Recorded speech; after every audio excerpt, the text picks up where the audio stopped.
Nico, ich habe eine gute Nachricht oder die Happy. Ah ja? Also, Ja. Ähm, und zwar, was ich erinnere, letzte Woche habe ich ja gesagt, dass Hogwarts Legacy wahrscheinlich verschoben wird um ein Jahr. Also auf nächstes Jahr, auf 2023. Und das hat jetzt Warner Bros. Interactive, der Publisher von Hogwarts Legacy, offiziell dementiert und gesagt, Hogwarts Legacy kommt das Jahr. Und das macht mich glücklich. das verstehe ich sehr gut. Ich muss dir leider sagen, dass es bei mir noch schlimmer ist als letzte Woche, weil Battlefield wird einfach nicht besser. Und zwar ist es so, dass EA selber jetzt hat bekannt gegeben oder sich dazu bekannt ja, hergestellt, dass sie gesagt haben, okay, EA, wir sind hier und Battlefield ist ein kompletter Fehlschlag. Wir sehen es jetzt ein. Ähm, Autsch. ja, und das ist natürlich einfach überhaupt keine schöne Nachricht gewesen für mich. Aber ja, später mehr zu dem Thema.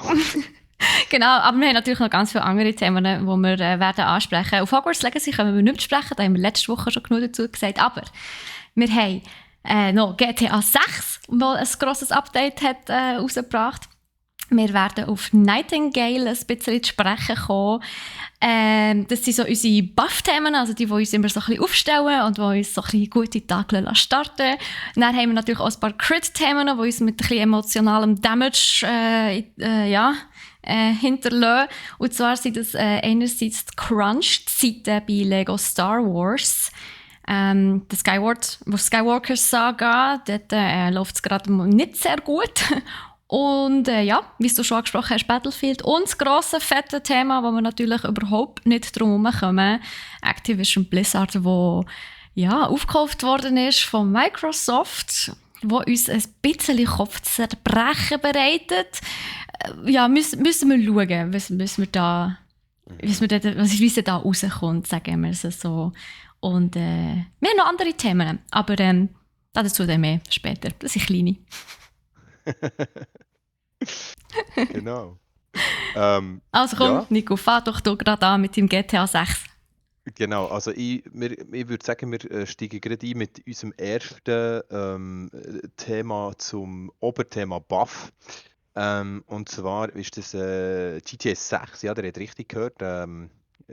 GTA 6 soll so viele Veränderungen bringen. Also ich frage mich auch immer in dem Moment, im GTA 5 ist ja extrem viel schon vorhanden und es gibt ja schon extrem viele Sachen, die man kann machen und die möglich sind und es wird ja immer weiterentwickelt.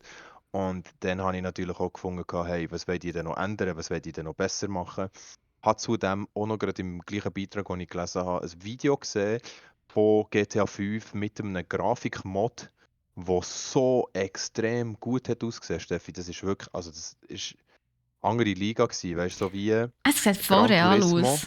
Ja, weißt du, Gran Turismo von den Fahrzeugen her, also weißt du, Okay. wirklich die Grafik Und das ist mit den shiny und so. Spiegelungen, Ja, ja, hey, gell. shiny und real und ich habe so gedacht, wow, wie will das GTA 6 noch übertreffen? Äh, auf jeden Fall, was man weiß und sie wollen auf jeden Fall noch besseres Zeug machen und was man weiß, ist, dass es vermutlich in Miami, Florida wird spielen, ist aber noch nicht ganz sicher. Das munkelt man und nachher bietet es, was es neu soll bringen, ist, es bietet eine neue NPC-KI, also die NPCs sollen noch intelligenteres Fahrverhalten aufbringen, also die werden noch intelligenter sich im täglichen Verkehr verhalten. Gut, die Ist es Frage ist, das? Ja, noch die Frage intelligenter, ist, sind die jemals intelligent ich gewesen? weiß nicht. Die Frage ist, ja genau, da kann man sich dann die Frage stellen, was heisst das? Auch die Polizisten und Rettungskräfte sollen smarter agieren. Was das heisst, lassen wir auch mal offen. Oha. Also ja, vielleicht, keine Ahnung, vielleicht verhaften sie dich nicht mehr, wenn du das Velo stillst, dafür, wenn, ja, ich weiß doch nicht, keine Ahnung. Könnt ihr euch selber mal überlegen, was das bedeutet. Aber die wollen nachher auch scheinbar mit so koordinierten SWAT-Teams agieren. Ähm, Man probiert, glaube ich, allgemein der Verkehrsflow irgendwie noch sinnvoller zu gestalten. Die NPCs sollen auch Entscheidungen treffen, wo mehr Sinn machen, wo man denkt, okay, das ist nachvollziehbar, warum dass er jetzt so reagiert und wieso dass er so nicht reagiert. Ich frage mich halt einfach, ob das der richtige Ansatz ist, weil das ist ja für mich jetzt immer das Lustige am GTA gewesen, oder? Die random Situationen, die entstanden sind, weil sich eben NPCs extrem komisch verhalten haben oder irgendetwas extrem komisches gemacht haben. Oder ein Polizist irgendwie mit seinem Karren in eine Laterne reingefahren ist, oder? Die Ja, Frage ist dann, ist also, es denn noch wirklich so lustig, wenn sich dann alle extrem gescheit ja, oder? Das ist ja, so ein also ich bisschen die muss auch sagen, Frage. ich selber habe GTA nie gespielt. Das ist einfach ein Spiel, das mich nicht wahnsinnig ja, reizt zum Spielen. Mhm. Ähm, aber ja, auch ich habe ein paar Clips gesehen, die ganzen Bugs und so, die Glitches, die da teilweise waren und eben auch, wie dumm die KI sich teilweise verhalten hat. Also die NPCs, das muss man wirklich schon sagen, das ist aber sehr, sehr lustig zum Zuschauen.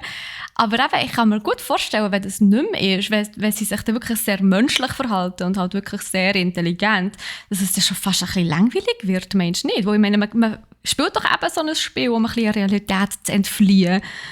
Und ich weiß nicht, Ja, ja. ob das dann cool ist, wenn es dann wirklich alles super realistisch ist. Das glaube ich eben nicht, weil du nimmst ja dem Ganzen noch so ein bisschen die, die letzte. Also man flüchtet ja in das GTA-Universum auch ein bisschen, weil man halt die Ein Realität Gangster zu willst du sein, langweilig. gibst du nicht und Ja, du willst einfach ein tut man. Gangster sein. Genau, genau, genau. Yeah. Nein, everybody wants to be a gangster. Nein, Genau. aber im Endeffekt ist es ja wirklich so, dass du in das GTA-Universum eintauchst, um eben der langweiligen Realität entfliehen, weil du ja dort alles kannst machen. Du hast ja wie jegliche Möglichkeiten, die du sonst in deinem Real Life vermutlich nicht hast, oder ganz bestimmt nicht hast. Und wenn das dann halt alles noch realistischer wird, frage ich mich halt, weißt, ab welchem Punkt überschneidet sich nachher so die Wahrnehmung von deiner Realität und vom Game und ab wann wird es wie auch im Game einfach langweilig, weil du denkst, ja, das Verhalten kenne ich ja schon vom Real Life, oder? Das ist Ja, irgendwie aber. nicht mehr Neues. Ja. Und schwierig, sehr schwierig. Wir sind gespannt, wie das rauskommt und bleiben dort sicher mal am Draht und informieren weiter, wie das aussieht mit GTA 6. Ja, also wir werden es sicher herausfinden. Also ich meine, noch kommt es ja gerade nicht raus, es wird noch ein Weile dauern, bevor das erscheint. Ich, meine, ich glaube, es ist ja noch nicht einmal ein Release-Datum bekannt, so weit man ist, oder? Nein, ich hätte jetzt nichts gesehen, nein. Eben, gell? Aber eben, wie gesagt, GTA 5 immer noch eine immense Cash-Cow. Ich weiß Ja. nicht, wieso das Rockstar müsste vorwärts machen mit dem 6, weil sie können aus GTA 5 immer noch so viel rausholen. Auch mit dem Roleplay-Server. Ich meine, you name it. Äh, die haben keinen Druck. Nein, Also, überhaupt nicht. wirklich Mhm. nicht. Das läuft immer noch so extrem, vor allem seit sie den Online-Modus eingeführt haben. Ab dann ist es eigentlich nochmal so richtig losgegangen. Also, Ja. also eigentlich hat man das Gefühl, ab dann hat das GTA 5 erst so richtig gestartet. Also, es war schon faszinierend gewesen, neu mit durch. Und eben die Rolle einzunehmen, so eine ganz neue Rolle von einem Menschen, wo du wirklich völlig frei kannst entscheiden, was der soll machen, ist schon interessant. Aber trotzdem, für mich ist es einfach nichts. Wirst du ein GTA 6 wirst du spielen, wenn es rauskommt? Also, ich muss ganz ehrlich sagen, ich habe die GTA-Reihen alle gespielt, auch das 5 habe ich gespielt. Was mich aber dann richtig abgeholt hat, und das ist halt so im Alter gsi von, ich sage jetzt mal so 18, 19, ist GTA Vice City gsi, Mhm. damals. Das hat mich einfach dann richtig abgeholt, aber weißt, dann ist es auch noch irgendwie so voll, das ganze Gangster-Sein ist noch so das Ding gsi. Du hast Dann war noch so es noch cool. Gewesen. Ja, ja, ist gut. cool Dude auf der Straße, oder? Und Vice City hat einfach auch einen geilen Vibe gehabt. So ein bisschen 80er Jahre, Hawaii-Hemli, Mafioso auf der Vespa. Also Nicolo, wir machen einen Deal. Nächstes Mal, nächste Woche im Podcast hast du ein Hawaii-Hemli an. Ist Ja, gut. genau, Ist genau. gut. Ja, genau. Ich Deal. habe nicht mal eins. Wo soll ich das jetzt hernehmen? Nein, Zalando. Wir verkaufen ja leider keine Kleider, darum müssen wir auf Zalando ausweichen. ja, macht ja schon wieder Werbung für anderes Zeug. Also, ähm, auf jeden Fall habe ich jetzt auch noch gerade übrigens in diesen News innen gelesen, dass sie bei diesem GTA-Release eben, wie gesagt, nochmal mehr Wert wollen legen auf Realität und auf Nachvollziehbarkeit und auf intelligentere KI. Aber eben, um zu einem Ende zu kommen bei diesem Thema, ich habe nicht das Gefühl, dass es das Spiel besser macht. Also, wirklich nicht. Ich bin da noch nicht ganz sicher. Wir müssen ihm auch eine Chance geben und schauen. Genau, Mm. Mm. genau. Yes, so viel dazu. Ich habe auch etwas geschaut. Und zwar Lost in Random. Also ich habe es angefangen zu zocken. Ich habe ja letzte Woche schon davon erzählt, ganz am Schluss, dass ich mir das neue Indie-Game gekauft habe, Lost in Random. Und ich habe es dann am Dienstag in meinem Gaming-Livestream-Slot letzte Woche angefangen zu spielen. Leider auch mit ein paar Dropframes, aber auch das haben wir ja jetzt geklärt. Ab morgen sollte es eigentlich wieder tiptop laufen. Und ich muss wirklich sagen, du hast mir das ja auch schon vor einer Weile, sicher vor einem halben Jahr, hast du mir das ja auch mal empfohlen gehabt. Und Yes. ich muss wirklich sagen, also der Grafikstil gefällt mir sehr, sehr gut. Das ist mal ein bisschen etwas anderes, sehr speziell. Es erinnert mich ein bisschen an so eine Mischung zwischen Little Nightmares, wo ich ja nicht spiele, weil es Horror ist, und A Night Before Christmas. Irgendwie so vom Grafikstil her. Und auch das Kampfprinzip ist super speziell, wo du kannst nicht in dem Sinn kämpfen. Das Einzige, also jetzt geht am Anfang vor allem, das Einzige, was du hast, ist so eine mickrige Steinschleuder. Aber du hast so einen riesen Würfel auf deinem Rücken, Dicey. Und, Ja. und der tut mit der Zeit, wenn du genug Kristall gesammelt hast, also du musst deine Gegner abschießen mit dieser Steinschleuder. Die haben teilweise so Kristalle an ihren Körper, so Auswucherungen, die du musst treffen musst. Und dann lassen sie Kristalle fallen und die musst du einsammeln. Und wenn du eine gewisse Anzahl, also eine gewisse Menge von diesen Kristallen gesammelt hast, dann tust du wie deine Karten auffüllen. Du hast dann wirklich so Karten, die du musst also du musst nicht den Dice sozusagen würfeln. Also es ist ein Würfel auf deinem Rücken, der tut sich dann würfeln. Und dann, je nachdem, welche Nummer du bekommst, also welche Zahl von 1 bis 6, hast du dann so Tokens. Und die Tokens kannst du dann einlösen, um die Karten zu spielen. Und je nachdem hast du Karten, die du gar nicht brauchen kannst. Oder Karten, wo entweder kannst du eine Bombe legen, oder du kannst einen Pfeilenbogen haben, oder du kannst ein Schwert haben, oder du kannst dein Leben wieder auffüllen. Also es ist wirklich sehr interessant. Und mir ist tatsächlich auch mal passiert, wo ich das nicht gewusst habe. Ich dachte, wenn du sozusagen die Karte einlösen willst, also geht sich wie so ein Overlay-Menü aus und es wird praktisch wie Pause gedrückt. Also das Spiel wird pausiert. Und um dass du Zeit hast, um dir eine Strategie zu überlegen und eben die Karten auszuwählen. Und ich habe das nicht geschnallt, dass ich eine Karte auswählen muss. Und ich bin wieder dort raus und dann war meine ganze Hand weg gewesen. Und ich habe mich so geärgert. Weil bis mal so 5 Karten zusammen hast, das geht noch eine Weile. Und ja, jetzt, ich bin auch sehr, sehr gespannt, das mache ich diese Woche mal, also morgen eben weiter in meinem Stream, am Dienstag. Also auf Brack.ch, auf dem Twitch-Kanal. Und ich bin wirklich gespannt, wie das weitergeht. Die Story ist sehr cool. Unsere Schwester ist nämlich entführt worden. Und ich bin ja jemand, der sehr gerne Story hat in einem Game. Darum spiele ich auch wahnsinnig viele Indie-Games, wo ich einfach der Meinung bin, die haben immer so innovative Stories und auch Gameplays, also die so neue Mechaniken, die sie ausprobieren. Und die Story ist tatsächlich so, du lebst in einer Welt völliger Zufälligkeiten. Also dein ganze Leben wird eigentlich bestimmt durchs Würfeln. Und auch die soziale Struktur, also in was für eine Gesellschaft du eingruppiert wirst, ist abhängig von so einem Masterwürfel von der Königin. Und sie ist wie der einzige Mensch, sozusagen, der so einen Würfel hat. Darum ist sie auch Königin und regiert. Und immer, wenn, das Kind, das 12 wird, muss der Würfel würfeln. Und wird dann aufgrund von der Nummer, die es würfelt, in die Gesellschaft eingeordnet. Und die Schwester der Hauptfigur, ja, das ist verdammt hart, Mann. Und die Schwester der Hauptfigur hat eine 6 gewürfelt. Und die 6er müssen mit der Königin mitgehen und ihr dienen. Und der Rest der Familie hat aber nur 1 gewürfelt. Und du kannst es gibt dann so 1 Stadt und keine Ahnung, 2 Land. Und ich weiss nicht, wie die alle heissen, die Städte. Aber ja, je nachdem, welche Nummer du gewürfelt hast, lebst du näher in dieser Stadt. Es ist verdammt brutal, Mann, wenn du das mal vorstellst. Stell dir mal vor, deine deine ganze Sozialstruktur und alles wird einfach durch einen Würfel entschieden. Du hast absolut keine Macht über dein eigenes Leben. Die Wille, deine Entscheidungen, ist alles scheißegal. Und es ist eben Lost in Random. Also du bist es ist wirklich in lost. Random, ja. Voll. Ja, voll. Und es ist wirklich crazy. Also, ich bin gespannt, wo mich das noch herführt. Ich habe jetzt eben so eine Botschaft bekommen von meiner Schwester, die ich jetzt irgendwie ein Jahr nicht mehr gesehen habe. Also im Game, nicht in echt.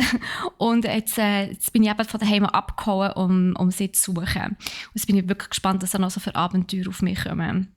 Also auf mich zukommen, ja. Und sehr, sehr interessant. Vor allem, was ich auch merke, Steffi, es hat dich gepackt. Es hat dich schon ein bisschen gepackt. Mega. Also, man hört es, wie du das da so ein bisschen da drüber schwärmst schon fast und die Story auch gut. Du bist drin. Das ist voll. super schön. Allem, das freut mich auch. Es hat so einen kleinen Plot-Twist. Also, jeder, der letzte Woche zugelassen hat, der weiss das. Sonst, sorry, es ist nicht wirklich ein Spoiler. Es tut mir leid. Wenn es jemand als Spoiler empfindet, I'm sorry. Aber man kommt relativ schnell, nachdem man Dicey gefunden hat, der ja im Kampf unterstützt, findet man einen zweiten Würfel. Der Würfel sagt eben, dass er seit x-tausend Jahren auf seinen Mensch wartet, sozusagen, auf seinen Träger. Und der Würfel verratet einem eben, dass eigentlich jeder Mensch so einen Würfel hätte, theoretisch. Also, ich habe das Gefühl, die Königin, die hat dafür gesorgt, dass die Menschen ihre Würfel verlieren. Und mal schauen, wie es weitergeht. Ich bin wirklich sehr, sehr gespannt. Und sehr, sehr cool, Steffi. Also ich kann es euch wirklich allen empfehlen, um das mal anzutesten. Es ist fantastisch. Oder dir echt zuschauen, wie du das spielst. Das ist übrigens auch sehr gut. Kann ich wirklich nur empfehlen. Genau. Dienstag am Nachmittag um 3, genau. Auf dem Twitch-Kanal von Brack.ch. Genau. Ja, voll. Also, hey, merci für den Ausflug ins Würfel-Universum. Ich bin jetzt auch gerade ein bisschen fasziniert von der ganzen Story gewesen. Das klingt wirklich sehr interessant. Und dann kommen wir ja eigentlich schon wieder auch zu einem sehr, sehr interessanten Spiel, wo wir beide, glaube ich, gesagt haben, gell, Steffi? Wir haben beide gesagt, wow, wir sind hyped auf das. Ja, also ich muss zugeben, seit Cyberpunk schaue ich, dass mein Hypeness-Level so tief wie möglich bleibt. Ja. Aber ich bin wahnsinnig gespannt auf das Spiel. Ich finde, es klingt unheimlich interessant. Das Setting ist cool, das Gameplay wird also halt voll nach meinem Geschmack. Und ich könnte mir vorstellen, dass es wirklich ein tolles Spiel wird. Ja. Yes, wie heisst es, Nico? Wie heisst Nightingale.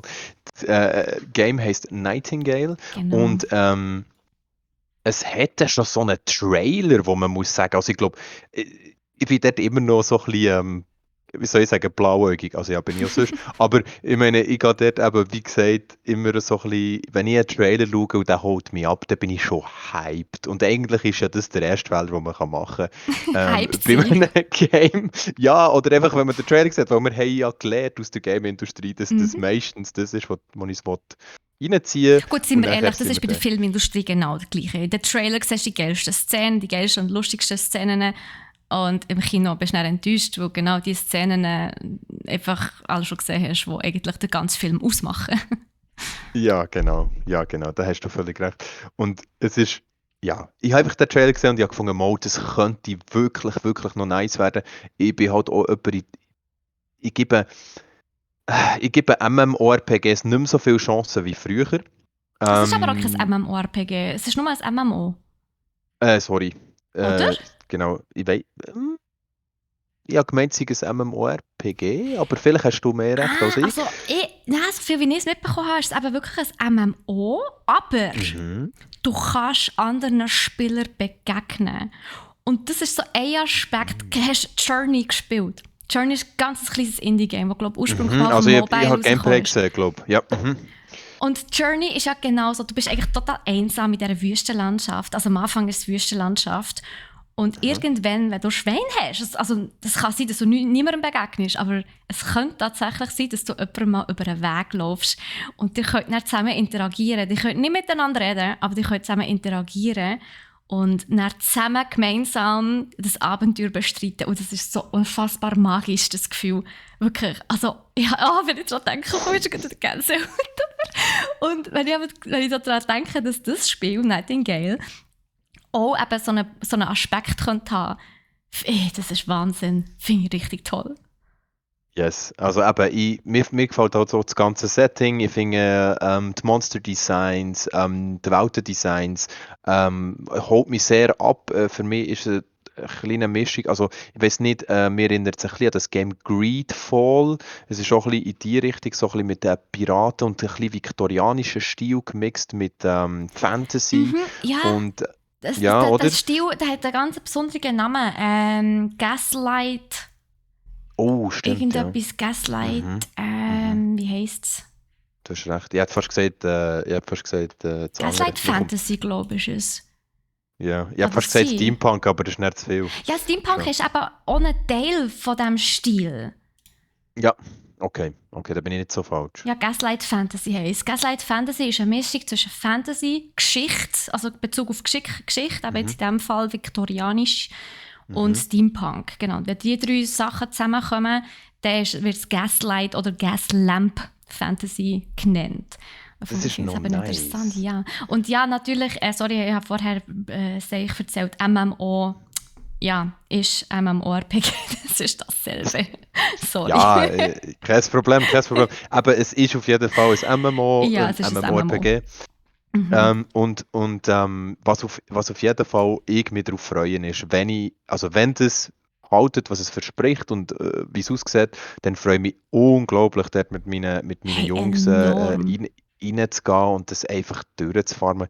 Da kann gut doch ein bisschen Grind kommen. Weißt, ich Mhm. finde es ja okay, wenn ein bisschen Grind dabei ist bei einem MMO, aber eben, ich würde sagen, der Kuchen New World schneiden wir jetzt nicht an. Nein, Ähm, bitte nicht. und gehen wieder zum nächsten Nein, Thema. Moment, ich muss schon etwas zu Nightingale Oh, loswerden. sag noch etwas. Entschuldigung, Aber also, Entschuldigung. das Einzige, wo ich nicht so hyped bin, ist, dass es einen Survival-Aspekt hat. Ah ja, Ich das bin, stimmt. ich bin einfach nicht Fan von Survival-Spielen. Das hypt mich einfach überhaupt nicht. Wenn ich koche, dann gehe ich in meine Küche und koche mir etwas zu Nacht oder zu Mittag oder so. Oder lade jemanden ein, den ich bekochen kann. Aber ich habe letztens gerade wieder Breath of the Wild angelassen, wo ich dachte so, mal wieder ein bisschen durch die Welt durchlatschen, fliegen. Ich habe nichts mehr zu tun dort, aber einfach mal, ich habe noch eine halbe Stunde Zeit, bevor ich pennen will. Und ich will noch nicht gerade ins Bett. Und dann habe ich aber gemerkt, dass ich kochen muss. Und dann habe ich eine halbe Stunde lang einfach nur gekocht. Und sorry, aber das muss ich im Fall nicht haben. Wenn ich ein Game anlade, dann muss ich dann nicht eine halbe Stunde einfach vor dem Kochtopf stehen und kochen. Das schießt mich dann an. Also da hoffe ich wirklich, dass Nightingale dort anders ist. Es hat Crafting, ja, es hat Survival, ja. Ich hoffe aber, dass es nicht überhand nimmt. Und was mich vor allem so fasziniert, ist, es heisst, dass es anscheinend ja so Portal hat in unendlich viele Welten. Unendlich viele Welten. Also, muss ich mir das vorstellen, wie heisst das ein Weltraumspiel? No Mit Man's No Sky, Man's No Sky, Man's genau. Sky. Muss ich mir das vorstellen, dass das etwa so wird? Und dass du vielleicht irgendwann mal Glück hast, um auf einen anderen Spieler zu treffen. Und das könnte hure spannend werden. Das könnte sehr spannend werden. Also, Ja.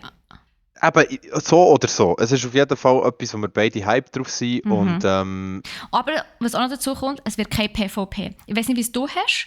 Als MMORPG-Spieler ist man ja oftmals ein bisschen Fan von PvP. Ich habe viele MMORPGs gespielt in meinem Leben, sehr lange auch. Ich habe PvP nie wirklich gefeiert. Und das ist jetzt aber wirklich PvE, also rein PvE. Und das finde ich cool. Und das ist noch so ein Aspekt, wo ich mich noch mal mehr drauf freue, irgendwie auf das Spiel.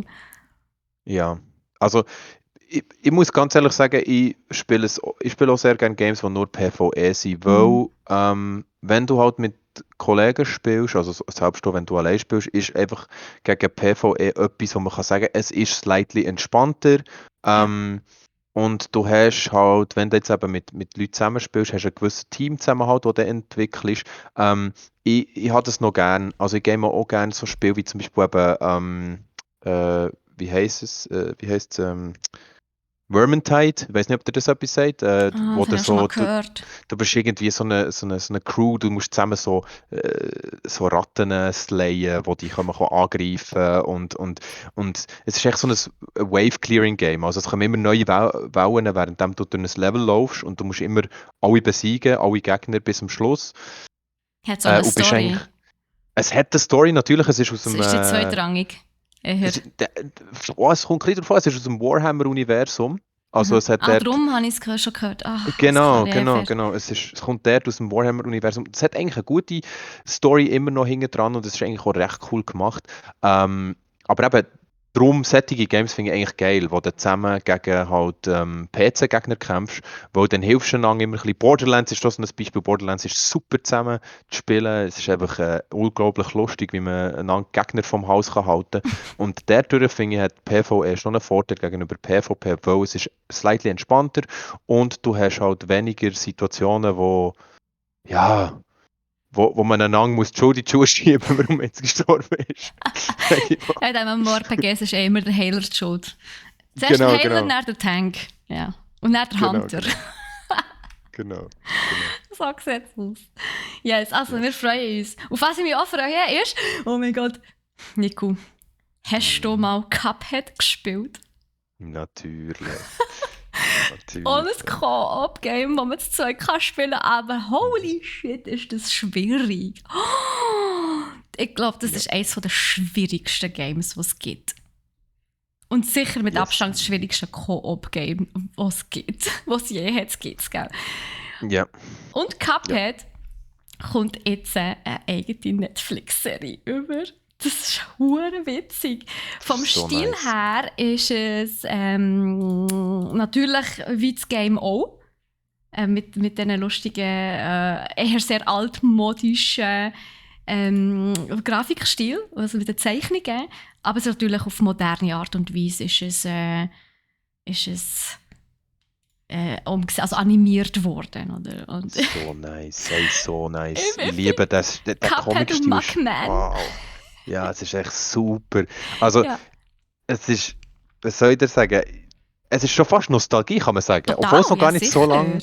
lange draussen ist, aber es ist wirklich Nostalgie, wenn ich das sehe, wo die dann auch das Game wieder zocken, da haben sie schon erreicht, Ja. was sie eigentlich wollen erreichen, glaube ich. Und das Spiel, also ich habe es geliebt, ich habe es eine Zeit lang gesuchtet, ist eines der ersten Games gewesen, wo ich, oder das einzige Game, das ich glaube via Microsoft Shop habe erworben und nachher auf der Xbox-Oberfläche gespielt, aber auf dem PC. Ist recht weird gewesen. Interessant. Ja, aber ich habe das dann geschenkt bekommen und ich muss sagen, es ist so schwierig. Also du fasst das Game an und denkst, ja, ist noch herzig, der Style und so, Mhm. aber innerhalb von einer halben Stunde wird aus dem herzig einfach ein wirklich richtig, richtig böses Game, wo dich so viel sterben lässt durchdrehen ab diesen Bossen, die teilweise so evil sind. Ja. Und dazu aber gleich immer noch die Musik, weißt, und die Stimmung wie in einem Trickfilm. Also alles Es in ist ja, allem. der Stil ist ja an Ja. 30er Jahre angelehnt. Genau. Und wir müssen gar nicht so lange warten im Fall. Es kommt schon am 18. auf Netflix. Yep, tatsächlich. 18. Februar kommt es schon auf Netflix. Das ist natürlich fantastisch, gell? Es geht immer lang. Das wird super. Ja, Wird ja. super. Und es gibt 12 Episoden, je 12 Minuten. Also es ist dann auch unglaublich schnell durchgeschaut. Und Mhm. ich denke mal, ja, sobald sie merken, hey, es kommt gut an, ja, werden sie auch ziemlich schnell die zweite Staffel ankündigen. Aber ich würde jetzt noch nicht davon ausgehen, dass es ewig viel wird. Oder vielleicht ist es Denke nur ich die auch erste nicht. Hälfte. Das könnte natürlich auch sein. Vielleicht. Also, was ich mir halt vorstellen kann, ist, das ist halt ein riesen Aufwand, oder? Ich meine, die Zeichnungen, das zu zeichnen, ich denke auch schon nur, das einzubauen in die Games, ist ein riesen künstlerischer Aufwand gewesen. Und ich habe das Gefühl, so vom Stil her, ich sehe das immer so, ein Künstler hat ja einen gewissen Stil. Und wenn du diesen Stil genau so willst in dein Game hineinpflanzen, dann musst du entweder ein Team haben, das genau das, Stil was der Künstler kopierst. zeichnet, Ja. oder genau, das, was der Künstler zeichnet, kann 1:1 kopieren oder ihn so kann unterstützen, dass er hure viel kann produzieren in möglichst wenig Zeit. Und das Ja. ist immer so schwierig, habe ich das Gefühl. Das ist Ich immer kenne mich nicht so schwierig. gut aus mit Serien animieren, aber ich weiss nur, dass es teilweise wirklich extrem aufwendig heutzutage schon fast gemacht wird. Aber ja, ich meine, Cuphead ist vom Stil her eher einfach. Darum gehe ich mal davon aus, dass klar, aber der Stil muss 1:1 kopiert sein, ja. Aber ich glaube, es gibt ja auch gewisse, also es gibt so eine Ausbildung, wo du das, glaube ich, dann effektiv so kannst lernen, dass so gewisse Stile halt kopierst, oder? Also, ja. Aber ich weiss es nicht genau. Ich kann mir auch vorstellen, dass es so ist. Aber ich will da natürlich nicht irgendwelches gefährliches Halbwissen verteilen. Ja, aber ich freue mich. 18. Februar können wir mal fett in unserem Kalender markieren. Dann kommt Cuphead, die Show, die Cuphead Show heisst es, genau, auf Netflix. Und was dann noch gerade am 30. Juni kommt, ist einfach das DLC zu Cuphead. See what you The did there. Delicious Last Course heisst es. Genau, und zwar DLC. für PC, ja, für PC, Xbox One, PlayStation 4 und Nintendo Switch. Cool, hure cool. Also dann würde ich vielleicht auch wieder den Controller in die Finger nehmen und es noch einmal probieren. Ernsthaft? Gegen den doofen Boss, der mit seinen blöden Butch-Autos immer wieder über mich drüber fährt. Und bei dem habe ich nämlich aufgehört. Ich weiss noch, bei dem habe ich aufgehört. Der war so mühsam. Ich kann mich nicht mehr erinnern, ehrlich gesagt. Wenn ich es lasse. Ja, Sehr frustrierend, auf jeden Fall. auf jeden Fall. Was auch frustrierend geil. ist Activision Blizzard. Oh, Überleitung, Steffi. Überleitung, Hammer. Ja, sind wir ehrlich, das ganze Drama um Activision Blizzard ist sehr langatmig, sehr frustrierend. Schießt mir vor allem, ich weiß nicht, wie es dir geht, aber mir schießt langsam einfach nur noch an, was dort abgeht. Aber das ist ja nicht die Big News eigentlich. Die Big News ist ja, dass Activision Blizzard und King, wo ja auch dazu gehört, aufgekauft worden ist. Und das ist, glaube ich, die News vor letzter Woche gewesen, wo ja, jetzt bis in diese Woche übergezogen hat. Also es wird heute noch heiß diskutiert. Ja, Activision Blizzard King ist für 70 Milliarden Dollar aufgekauft worden von Microsoft. Das überlegt dir das mal. 70 Milliarden? Die Menge Geld, ich kann mir es nicht vorstellen. Wie oft kannst du damit echt Cuphead kaufen? Du kannst auch den Ozean mit Cupheads füllen oder Ja, so, ich weiß auch. es nicht. Holy. Also das ist wirklich die Summe, das ist krass. Also ich probiere mir es immer so zu vorstellen, dass ich sage, okay, das ist 7-mal ein Brack CH Jahresumsatz. 70 Mal. Sorry. Ich schaue unsere Jahresumsätze nicht so genau an, aber da werden wir es nicht. Also es ist aber extrem oft mal mehr, ja. Also von dem her, das ist wirklich, wirklich mega krass. 70 Milliarden ist eine Zahl. Mehr, wenn man sich vor allem überlegt, dass ja irgendwie vor wenigen Wochen, also oder Monaten, es war auch mal letztes Jahr noch, aber wir haben erst Ende Januar, von dem her ist es noch nicht so lange her, ist ja erst gerade Zynga aufgekauft worden für 7 Milliarden. Und das war ja dann schon eine Sensation gewesen, weil es ja dann schon geheißen hat, hey, wow, so einen krassen Deal, das hat es noch nie gegeben. Noch nie ist ein Studio für so viel Geld gekauft worden in der Gaming-Industrie. Und jetzt einfach ein paar Wochen später so Microsoft so, wir geben jetzt 10-fache aus für Activision Blizzard King. Und dann so, what the hell? Ich meine, hey, 70 Milliarden, das ist geflossen, wo Disney Fox gekauft hat. Ja. Man sagt ja jetzt so witzigerweise, Microsoft ist das neue Disney für die Gaming-Branche. Könnte jemand herkommen, ja. Vor allem, wenn man bedenkt, den Xbox Game Pass und ist ja auch ein Streaming-Dienst, ja, korrelent zum Disney Plus-Abo. Ich liebe das Wort korrelent, schön gesagt. Gibt es das überhaupt? Ich habe überlegt, so, gibt es das Wort überhaupt? Oder habe ich jetzt mal wieder ein neues Wort erfunden? Nein, ich glaube, aber es korreliert. Also. Ja, das sollte existieren. Es klingt auch schön. Also Danke. Ja, voll. Also, was man sich ein bisschen die Frage stellt, ist es ein Move gewesen, sorry für die Aussprache, den Arsch zu retten von Activision Blizzard? Ja. Oder ist es eine Aktion gewesen, weil sie gewusst haben, okay, jetzt sind sie schon im Loch, jetzt sind sie schon wie soll ich sagen, verletzt. Jetzt ist die Übernahme da, jetzt können wir es machen, weil billiger wird es für uns nicht mehr.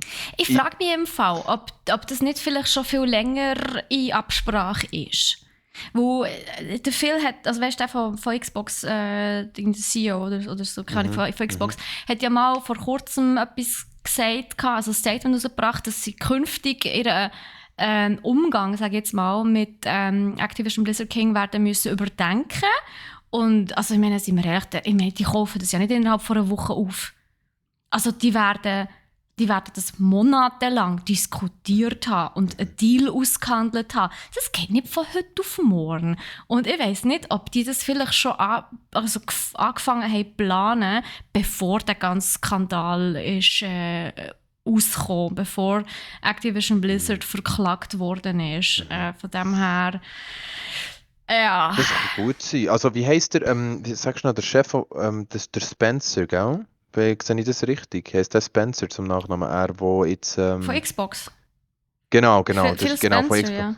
Genau, Phil Glaub's, Spencer ja, wenn ich's einfach hat ja, glaube mit dem Kotick, mit dem Bobby Kotick ja auch, die kennen sich ja, glaube gut. Also so, ich bin da mal so ein bisschen schauen und, also ja, klar kennt man sich auf dieser Etage, aber eben, ich habe das Gefühl, das ist eine Story, die geht auch schon länger zurück. Mensch, das Also, ist dass so ein man bisschen ein Brosy Arsch retten. Ich hatte also das ist meine, ich wollte jetzt nicht irgendwie Conspiracy Theories oder so rausholen, überhaupt nicht, aber ich glaube schon, dass es dass der Spencer gemerkt hat, okay, beim Coating wird es langsam sehr, sehr schwierig, dann aus dem Sumpf auszuziehen, wo er jetzt drin steckt. Warum nicht mein schützendes Schild drüber haben und sagen, komm, wir übernehmen sie doch gerade. Und dann können alle Leute, die jetzt, keine Ahnung, das in Frage haben gestellt bei Activision Blizzard, haben wieder einen clear mind und überlegen sich, okay, jetzt übernimmt Microsoft, was auch immer. Es kann ja gut sein, dass das bei den Leuten etwas auslöst, wie der rettende Engel Microsoft kommt. Und Also, dort muss ich sagen, jetzt mal abgesehen davon, dass das vielleicht ich rede mit Bro-Move ist, das wissen wir ja schlichtweg einfach nicht. Darum will ich dort gar nicht zu fest noch weiter Ideen spinnen. Aber ich kann mir darum vorstellen, dass Microsoft sich schon länger überlegt, ihr Gaming-Portfolio auszuweiten. Gerade mit dem Xbox Game Pass. Ich meine, es ist ja recht bekannt, dass sie schon relativ lange ihren Fokus auf Xbox Game Pass legen und weniger auf die Konsolen an sich, also im Gegensatz zu Sony mit der PlayStation. Und ich glaube einfach, sie haben nach einem Entwicklerstudio Ausschau gehalten, wo eines der grössten und teuersten auf dem Markt ist, das sie aufkaufen können. Und zwar im Sinn von, oder die WACO muss ja das Ganze absegnen. Also sie dürfen ja keine Monopolstellung einnehmen. Und die werden jetzt wahrscheinlich, also statt dass sie jetzt die ersten paar Kleinen aufkaufen und dann das WACO irgendwann mal kommt und sagt so, ja, sorry, aber jetzt hat er langsam genug aufgekauft, jetzt ist fertig, dass sie einfach sich sagen, weißt du, wir kaufen jetzt einfach als erstes gerade den grössten und teuersten Entwickler und Publisher auf dem Markt. Und wenn das durchkommt, ja, dann nehmen wir halt den nächsten, den zweitgrössten und dann nehmen wir den drittgrössten. Bis der WACO kommt und sagt, jetzt ist fertig. Weißt du, was ich meine? Das könnte eben auch sein, dass sie sich das einfach so überlegt haben. Und als nächstes kaufen sie EA, ja. Musst du schauen. Ja, alles, was EA hilft. Also, weißt du, ich bin für alles, was EA hilft. Schöne Überleitung, by the way, zum nächsten Thema. Wenn für dich okay ist, oder erst noch... Nein, Moment. Also, Moment. Zuerst. Also, ich weiss, die Überleitung wäre super gewesen, aber nein, ich bin noch nicht fertig. Gut. Nein, ich muss natürlich wirklich sagen, ich meine, es wird ja jetzt wirklich sehr lange schon gefordert, dass der Bobby Kotick geht. Dass der jetzt seine Post als CEO räumt. Das hat er ja bis jetzt verweigert. Und jetzt mit dem Kauf von Microsoft, durch Microsoft, haben natürlich wahnsinnig viel das Gefühl, so, jetzt ist der Moment, wo er geht. Aber bis der Kauf effektiv tätigt worden ist, bis die Übergabe fix ist, das ist Juni 2023. Also es geht noch 1,5 Jahre. Also bis dann wird er sicher noch CEO bleiben.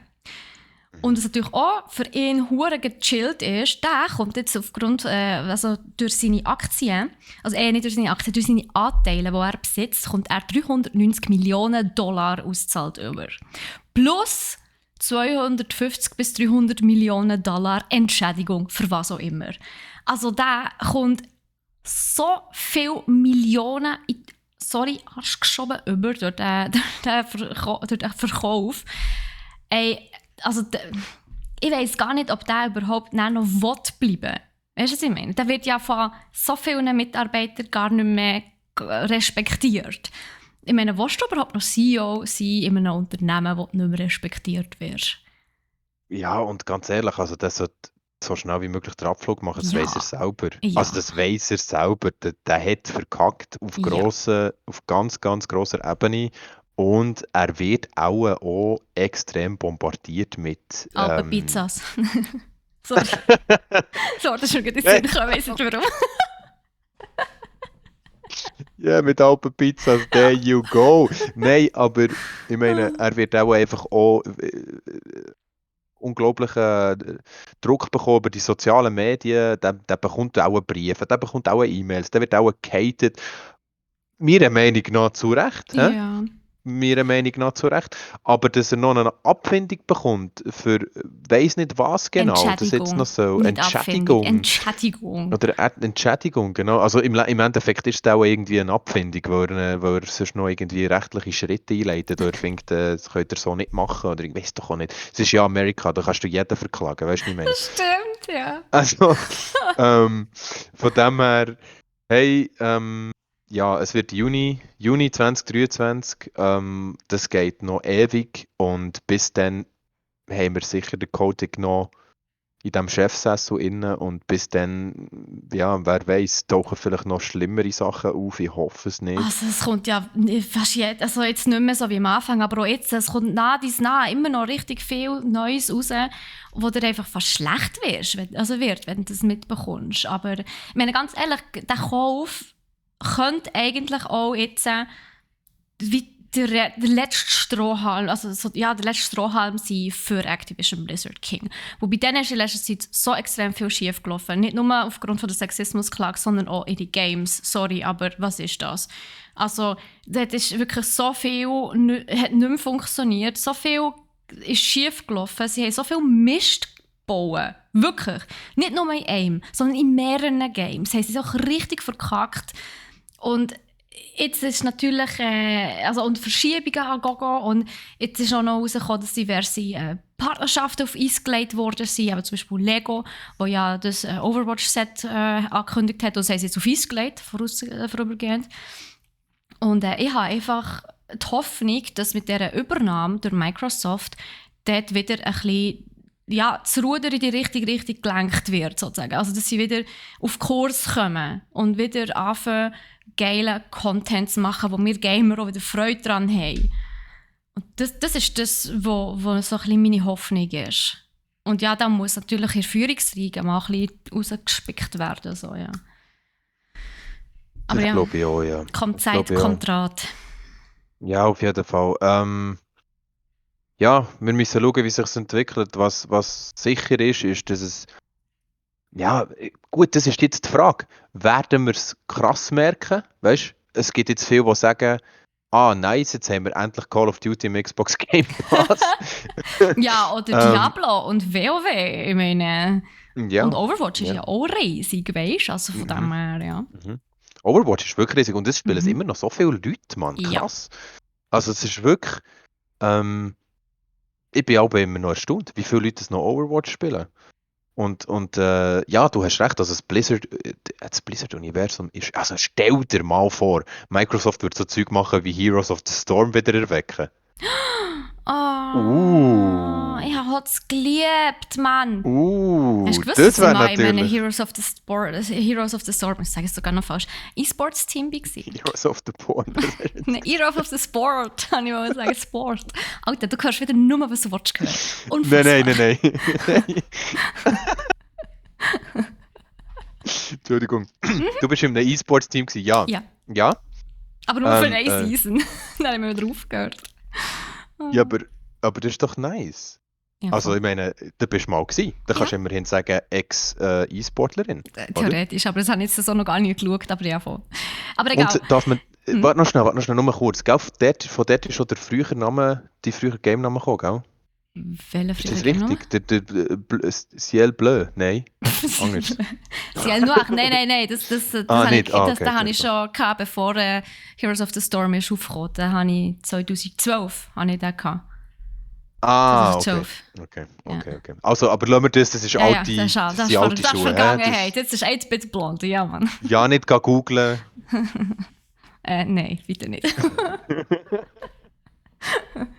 Was wir bitte auch nicht googlen, wo das auch sehr viel emotionalen Damage hinterlässt, ist Battlefield 2042. Gell, Nico? Ja, Du bist, wir glaube gehen ich, nochmal. innerlich so tot, was das Game betrifft. Ja, also das Game ist halt innerlich tot. Was wirklich Ja schlimm gut, ist, nein, das ist ist, nicht dass es. innerlich tot, das ist äußerlich tot. was, was halt wirklich Fakt ist, bei Battlefield, ist, dass EA selber gesagt hat, und das kommt eigentlich selten vor, dass ein Entwicklerstudio von seinem eigenen Spiel enttäuscht ist.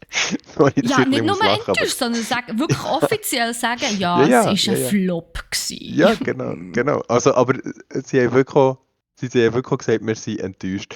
Und dann finde ich immer so ein bisschen selber so, hey, aber Giele, wenn ihr selber enttäuscht von einem Game seid, dann hat irgendetwas nicht gestimmt. Und Sie waren echt von ja, Anthem auch so enttäuscht. oh, wow, Anthem. Das ist Das schon ist so. schon eine Versenkung, das habe ich Ja, verdrängt. ja, das war ein Verdrängtem Griff nenne ins ich Klo. das. Entschuldigung, sorry, ich wollte da nichts auftun. Nein, alles gut. Auf jeden Fall haben sie bekannt gegeben, dass es weniger aktive Spieler hat als der Farming Simulator 2. Was nicht per se viel aussagt, wo der Farming Simulator 2022 jedes Jahr verdammt viele Spieler hat. Wenn man Ja, bedenkt, das was es für stimmt, ein Spiel das ist. stimmt.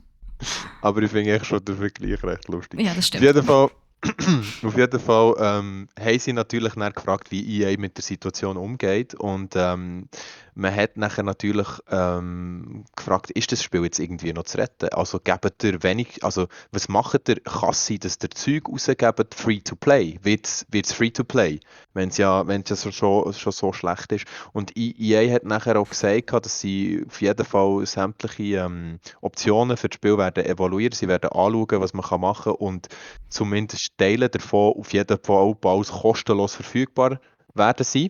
Da haben natürlich Leute wie ich weniger Freude, die 70 Stutz gezahlt haben, dann noch ist rausgekommen. Weil der Gibt es Nico dann Mikrotransaktionen?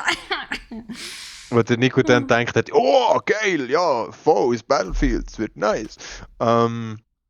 Aber auf jeden Fall hat EA jetzt gerade schon Stellung dazu genommen und gesagt, ja, sie werden es anschauen und es wird auch so sein, dass Teile davon kostenlos werden sein. Ebenso kann es sein, dass das ganze Spiel kostenlos könnte angeboten werden. Ja, aber dann würde Und ich so hässig werden als Spieler, wenn ich das gekauft hätte. ja, Also ich meine, wenn das nach wie vielen Monaten ist es jetzt draussen? 3? 2? zweieinhalb, glaube Auch ich. nicht Ja, viel, ja. Also, nicht viel, nein. wenn das nach 2 bis 3 Monaten, nachdem ich das gekauft habe, vielleicht habe ich so erst einen Monat später gekauft, wo ich noch die Babybugs wollte, abwarten. Aber wenn ich das so irgendwie nach 2 Monaten, nachdem ich mir das gekauft habe, wird es Free-to-Play. Ich wäre hure hässig. Holy shit.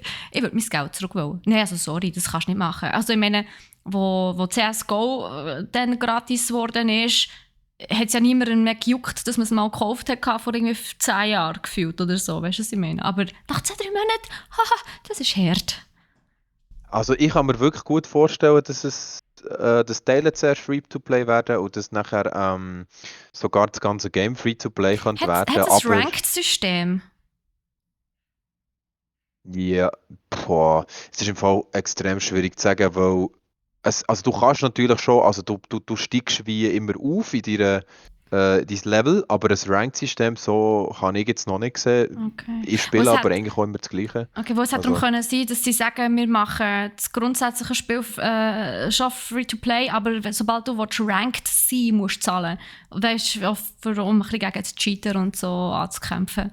stimmt. Welches Game hat das gemacht? Call of Duty, glaube ich nicht. Nein, PUBG hat das gemacht. PUBG? Ja, Hat das PUBG gemacht? Ja, Ah, okay. ich glaube es. Was eigentlich noch gescheit ist, gell? Das Ja, finden wir beide, glaube ich, nicht so eine schlechte Idee, für gegen Cheater vorzugehen.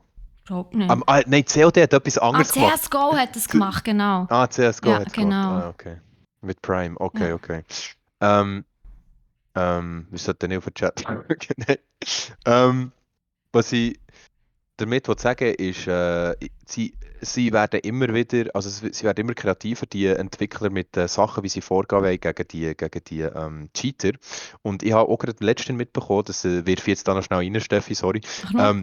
dass Call of Duty scheinbar jetzt so vorgeht gegen Cheater, dass irgendwie, wenn du zu viel mal jemandem am Kopf, also jemandem einen Headshot gibst, und zwar so, dass es in Situationen, wo es einfach nicht kann sein kann, weil es auch ein Hack ist, ein Wallhack oder was auch immer, Aha. dann fährst du an, also dann fährt das Game dir an, deine Waffe verziehen. Du triffst auf Okay. einmal nicht mehr. Oder irgendwie Spannend. hast auf einmal kein Ammo mehr. Also sie haben so richtig, ich glaube, so richtig fiese Zeug einbauen, wo nachher einfach jedem Cheater einfach das Game vermisst. Also, Okay, das ist aber nice. Das Zeug finde ich witzig. ich finde es so recht geil. Ja, voll. Recht geschieht nicht das, der Cheater.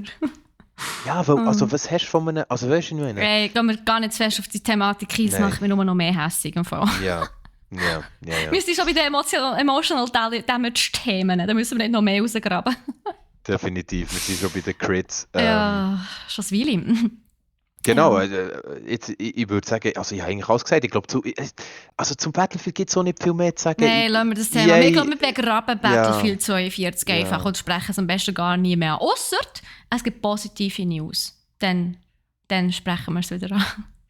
Genau. Bist du einverstanden? Genau, und bis dann möchte ich EA auch gerne einfach mal in die Jammy-Ecke schicken für eine Runde. Einfach auch mal kurz überlegen, was könnte man besser machen und dann wieder zurückkommen. Weil das ist wirklich, es ist für gar nichts gewesen, das Battlefield. Ja, also machen wir doch Brücke zu etwas Schönerem. Nein, es ist auch nicht schöner. Nein, Vergiss es ist nicht es. schöner. Nein. Es tut mir leid. Also es ist schon cool, dass Lego Star Wars, die Skywalker-Saga, anscheinend so ein mega krasses, ambitioniertes Game soll werden, dass sie es schon 3-mal verschoben haben und sich jetzt sich Mitarbeiter gemeldet haben, dass sie derart heftige Crunch-Zeiten müssen absolvieren. Also das ist, sorry, aber das ist nicht mehr normal. Also ich meine, wir wissen, die Gaming-Industrie hat schon lange Probleme mit Crunch-Zeiten. Für die es nicht wissen, Crunch-Zeiten ist das, wenn man meistens gegen Schluss von einem Game, wo man merkt, fuck, wir sind hinter dem Zeitplan, müssen mit den Entwicklern meistens extrem viel Zeit schaffen. Und wir reden zum Teil von bis zu 100 Stunden in einer 6-Tage-Woche. Es gibt auch Teams, die 7-Tage-Woche haben, die keine Pause mehr haben, die körperlich und psychisch krank werden durch das. Und das müssen sie über mehrere Wochen müssen sie das machen, also die Crunch-Zeiten. Und es ist extrem schädlich für einen Menschen. Und es ist einfach etwas, was in dieser Gaming-Industrie leider gängig noch normal ist, aber einfach in meinen Augen überhaupt nicht darf sein. Also das ist doch überhaupt nicht, wie man eigentlich die heutige Arbeitswelt gestalten sollte. Und man weiss ja, dass es gegen Schluss von einem Game meistens viel mehr zu tun gibt. Und Mitarbeiter von, ich weiss gar nicht, wie das Studio hinten dran heisst, TT Games ist es, glaube ich. TT Games Mitarbeiter haben sich auch geäussert, mehrere, und sie haben ihnen anscheinend wirklich, also ihren Chefs wirklich gesagt, hey, wir müssen eine neue Engine lernen. Wo Lego Star Wars Skywalker Saga wird jetzt nicht mehr mit der Unreal Engine programmiert, sondern mit Entity. Das heisst, sie müssen die Engine jetzt zuerst neu lernen. Und sie haben ihre Chefs darauf aufmerksam gemacht. So, hey, wir müssen die Engine zuerst neu lernen. Das kostet uns Zeit.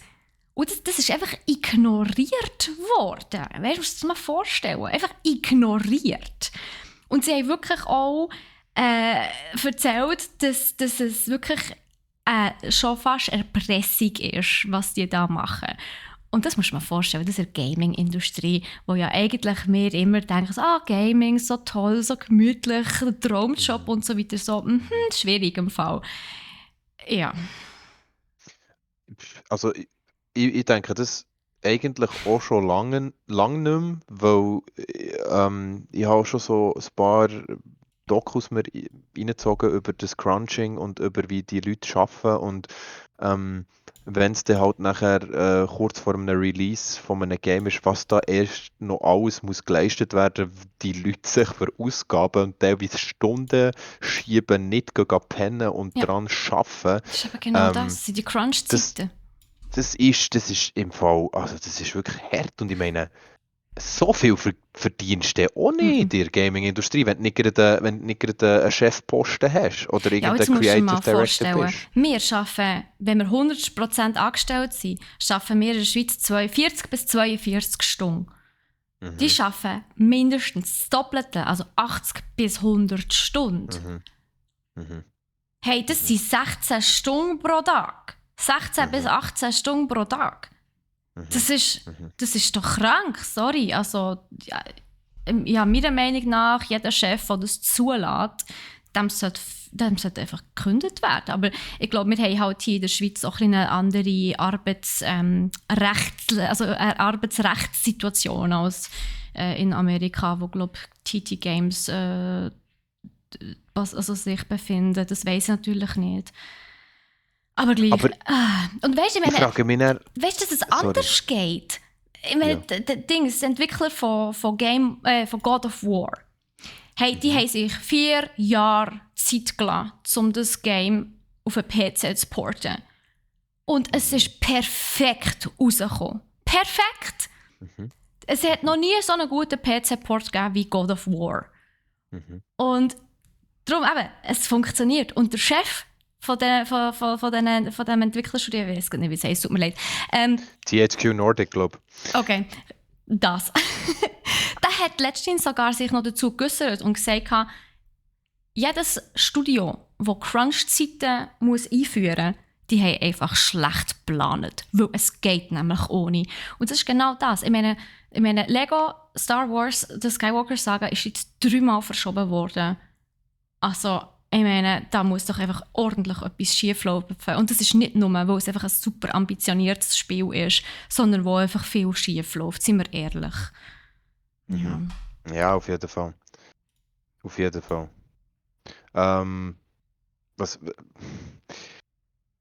Was man, glaube ich, einfach nie vergessen darf, und das ist das, was ich auch schon mal gesagt habe zu diesem Thema, ist, und darum finde ich halt auch wichtig, immer wieder zu erwähnen, dass wenn Leute auf einem zukommen und finden, hey, Gaming verstehe ich nicht ganz, man hockt 4, 5, 6 Stunden lang vor so einem Spiel und verschwendet seine Zeit. Nein, es ist wirklich nicht so, weil das Game ist ja entwickelt worden von Leuten, die haben dort ihre Arbeit reingesteckt, die haben dort ihre Kreativität reingesteckt, ihr Storytelling. Indem ich das Game und das Game feiern und eintauche in die Welt, gebe ich ja diesen Leuten etwas zurück. Ich gebe ja diesen Leuten gut, das ist nochmal weißt, das ist nochmal ein ganz anderes Thema, Nico, wo ganz ehrlich, natürlich. Das sind nicht die am Samstagabend vor dem Fernseher sitzen auf dem Sofa und sich Dschungelcamp reinziehen. Ja. Weißt du, was ich meine? Ja, oder Love Island. Oder so, Love Island, was es für einen Müll im Fernsehen gibt. Weißt du, was ich meine? Nein, also das ist, hey, die Kiste tun wir gar nicht auf. Also, nein, sorry, meine Hässigkeit steigt ins Unermessliche. Die tun wir nicht auf. Nein, die tun wir nicht auf. Obwohl eben, wie gesagt, ja, auch Dschungelcamp hat sie Unterhaltungswert, wenn man wirklich sich auf ein absolutes Stupiditätsniveau runtergehen. Irgendjemand hat mir letztens erzählt, solche Trash-TV-Folgen werden, jeder dritte Zuschauer sei Akademiker, genau. Ich glaube einfach, um sich besser fühlen. Ganz ehrlich, so Sachen schauen Leute, die sich besser fühlen.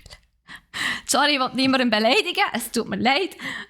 Also so im Sinne von, ich bin doch nicht der Dümmste auf dieser Welt, oder was?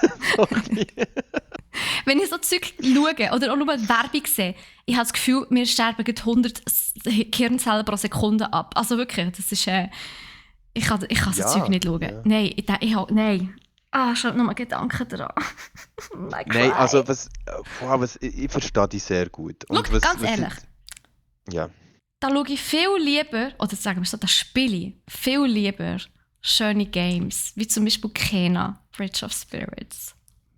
Wieder eine nice Überleitung. Merci vielmals, Steffi. Hier ist für euch Kena, Bridge of Spirits. Performt von der Steffi Holloway. Nein, ganz ehrlich, ich habe letzte Woche eigentlich vor einer Zeit schon habe ich mir Kena Bridge of Spirits gekauft. Weil das Spiel sieht einfach aus wie ein Pixar-Film. Es ist so herzig, oh mein Gott.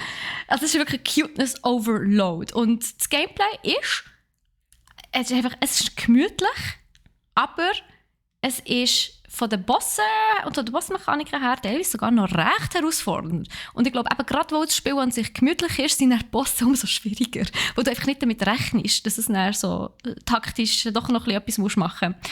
Und da muss man effektiv sagen, Kena Bridge of Spirit ist eine wunderschöne Geschichte und von der Grafik her einfach Liebe. Und jetzt mache ich noch ein bisschen Eigenwerbung. Ich streame das nämlich auf meinem privaten Kanal. Also wenn ihr mal schauen wollt, am Dienstagabend streame ich Kena Bridge of Spirits. Aber man kann es auch bei uns im Shop kaufen. Von dem her. Ja, von dem her ist schon fast nur 50% Eigenwerbung. Aber nur 50%. Ja, das ist super. Kommt zu mir, überzeugt nachher und kauft es dann bei brack.ch.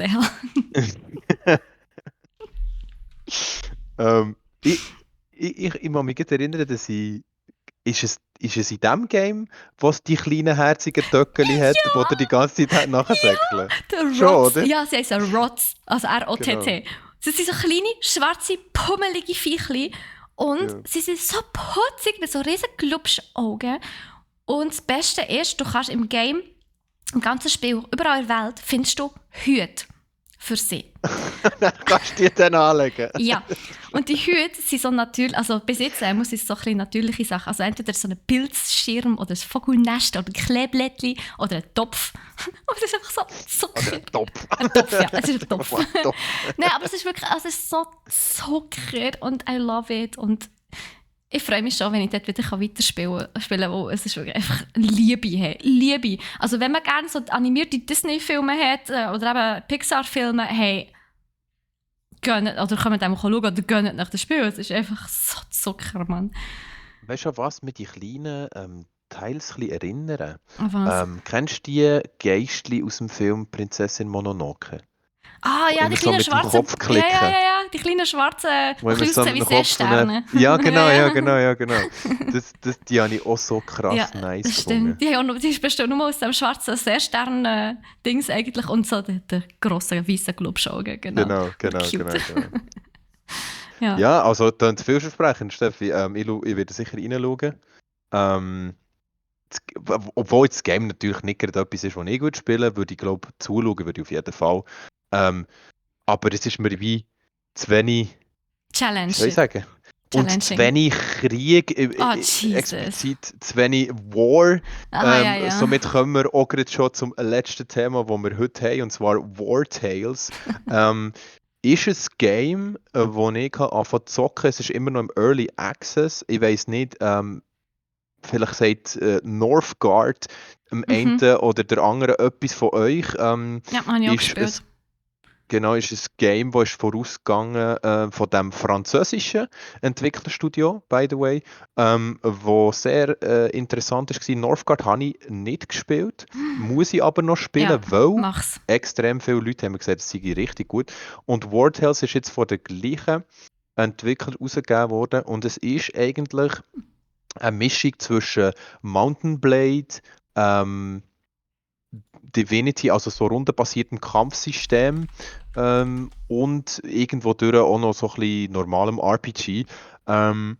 Was ich aber allerdings muss sagen, also bis jetzt kann ich es jedem empfehlen, zum mal reinschauen. Was ich aber allerdings muss sagen, ist, ich würde auch heute nicht mehr den Vollpreis zahlen für das Game, weil es ist noch nicht fertig. Klar, es ist Early Access, aber sind wir mal ehrlich, aber sind wir mal ehrlich, Early Access ist einfach so die Ausrede von du kannst so viele Bugs wie möglich in deinem Game lassen und dann einfach sagen, es ist ja noch Early Access. Das finde ich irgendwie auch nicht so geil, oder? Und es hat einfach viele Sachen, wo die einfach noch ein bisschen fragst, die einfach noch irgendwie weird sind, wie Anzeigenfehler. Und teilweise gehst du an Orte looten und du hast irgendwie gar nichts, also weißt du, hast es ist wie ein Point-and-Click-Adventure. Weil du Hä? hast einfach so die Szene und nachher musst du mit der Maus drüber fahren und was dann gehighlightet wird, kannst du looten. Und was nicht Oh, wow. gehighlightet wird, kannst du nicht looten. Und es ist echt so, wollt ihr mich verarschen? Also da hättet ihr euch schon ein bisschen mehr Mühe noch geben können bei dem ganzen Design und vielleicht ein bisschen interaktiver als einfach ein fucking Bild, wo ich drüber muss fahren mit der Maus und nachher finde ich dann selber raus, Das was ich klingt schon kann fast, looten. das klingt schon fast nicht nach also Point-and-Click-Adventures, sondern nach Wimmelbilder. Ja, schon fast Kennst so du ein bisschen, ja. Wimmelbilder? Also, Ja, sorry, kleine Guild, also das ist so ein bisschen mein Guild of Pleasure, aber ich finde Wimmelbilder fantastisch. das Sie ist sind ja einfach so. Also gemütlich, Mann. es ist so, wo ist Walter, oder? Wo du einfach musst Zeug Ja, suchen, finde ich ja, super. ja. Nein, aber grundsätzlich ist es sonst ein sehr schönes Game. Was es natürlich gemacht hat, ist, und da habe ich das Gefühl, dass das Spielsystem ist ein bisschen abgekupfert von.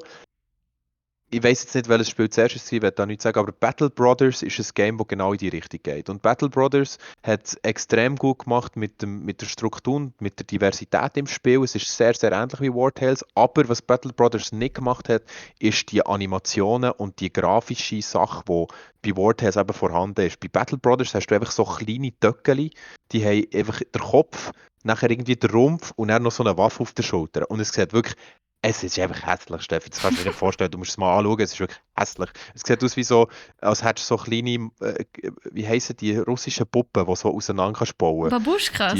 ja, als hättest So, du genau, nein, oder? genau, als Ja, hättest du die irgendetwas. kleinen Babuschkas einfach so auf dem Feld verteilt und du schnell mit denen hin und her fahren. Oh wow, Und, okay. und, und die Kampfanimation ist auch nicht geil. Aber die Story dahinter ist dafür sehr, sehr nice und sehr durchdacht und was da alles kannst du Ich modifizieren und finde so. sowieso der Gedanke am Early Access an sich extrem interessant, weil ich meine, Early Access ist ja zum Teil, also es ist wirklich Early Access, dann gibt es meistens ja Alpha und dann gibt es noch Beta.